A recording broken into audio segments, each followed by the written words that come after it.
معنویات میں ترقی کیسے ہوتی ہے؟ کیسے پتہ چلے کہ ہم اللہ کی راہ میں آگے بڑھ رہے ہیں یا پیچھے جا رہے ہیں؟ یہ بہت اچھا کوشچن ہے۔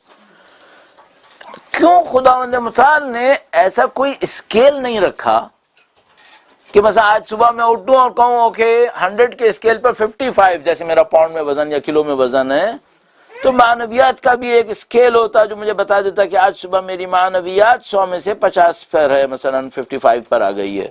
یہ کیوں نہیں کیا؟ اس کو پتا تھا جس کو 75 نظر آ گئی وہ اکڑ جائے گا، اور جس کو 20 نظر آئی وہ نا امید ہو جائے گا۔ تو اس نے ہمیشہ اس کو انڈر کوشچن رکھا ہے کہ جس میں کم ہوئی ہے وہ نا امید نہ ہو، اور جس میں زیادہ ہوئی ہے وہ اکڑنے کی کوشش نہ کرے، چونکہ یہ دونوں چیزیں انسان کے لیے نقصان دہ تھیں۔ تو اب معنویات کے بڑھنے یا گھٹنے کا کوئی اسکیل تو ہے نہیں ہمارے پاس، اور وہ نہ ہونا ہمارے حق میں ہے۔ ورنہ مثال کے طور پر کیا ہوتا، کل رات سویا تھا 90 پہ تھا، آج صبح اٹھا 15 ہو گیا۔ یا حدیث میں ہے ہمارے پاس کہ آخری وقت میں لوگ رات کو سوئیں گے ایمان پہ، صبح کو اٹھیں گے کفر پہ، اور کوئی صبح کو اٹھے گا کفر پہ اور رات کو سوئے گا ایمان پہ۔ اتنا آسان ہوگا ایمان لینا، اتنا آسان ہوگا ایمان کھونا۔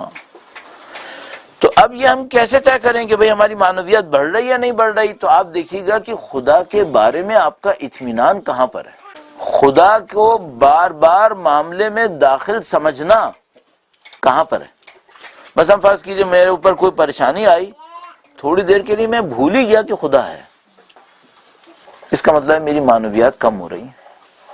میرے اوپر کوئی سختی آئی اور میں نے کہا خدا ہے، شاید میں نے کوئی غلطی کی ہوگی، شاید میں نے کوئی گناہ کیا ہوگا، شاید میرا امتحان ہو رہا ہوگا، لیکن معاملہ خدا کے ہاتھ میں ہے۔ جب تک میں اور آپ خداوند متعال کو اپنی زندگی میں داخل دیکھ رہے ہیں اور حاکم دیکھ رہے ہیں، ایک دفعہ ہم داخل دیکھتے ہیں حاکم نہیں دیکھتے، ایک دفعہ داخل دیکھتے ہیں اور حاکم بھی دیکھتے ہیں، تب تک ہماری معنویات راستے پر ہیں۔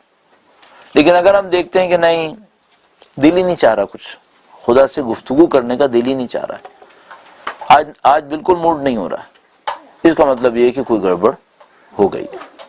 اور میں نے آپ کی خدمت میں عرض کیا، جو معنویات ہے یہ بہت انٹریکٹیو کورس ہے، ہر وقت انٹریکشن ہوتا رہتا ہے، ہر وقت میرا اپنے نفس کے ساتھ، میرا خدا کے ساتھ، اور یہ ہر وقت وہ جو خداوند متعال نے اپنے لیے فرمایا وَكُلُّ يَوْمٍ هُوَ فِي شَأْنٍ، یہ جو ہمارا نفس ہے نا، یہ ہر سیکنڈ میں ایک نئی شان میں ہے، ہر سیکنڈ میں ایک نئی شان میں۔ البتہ اس شان اور اس شان میں بہت فرق ہے، ہماری حالتیں ہیں جو متغیر ہیں، اور یہ تغیر حالتوں کا ہر سیکنڈ میں ہے۔ مثال کے طور پر آپ جب ممکن ہے اس لیکچر کے شروع میں بیٹھے ہوں تو آپ ایک حالت میں ہوں، ممکن ہے اینڈ تک پہنچتے پہنچتے ایک اور حالت ہو، ممکن ہے مڈ میں کچھ اور حالت رہی ہو۔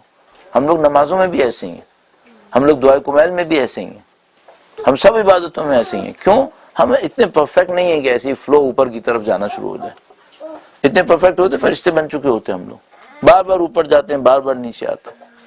عقل مند انسان وہ ہے جو حالات کے تغیر میں غور کرے اور دیکھیں یہ حالات متغیر کیوں ہو رہے ہیں۔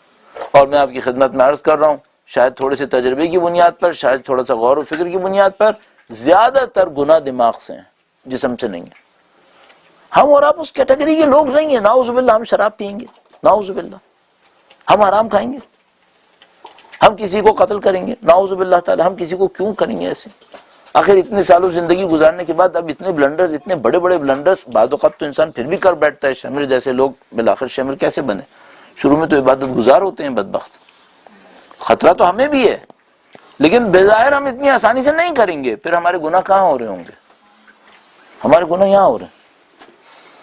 یہ جو ہم خدا سے نا امید ہو جاتے ہیں، یہ جو ہم خداوند متعال کو داخل نہیں سمجھتے اپنے کاموں کے اندر، اپنے فیصلے خود کرنا چاہتے ہیں بعض اوقات، مجھے یہ بہتر لگ رہا ہے، تو دین سے کیوں نہیں پوچھتے؟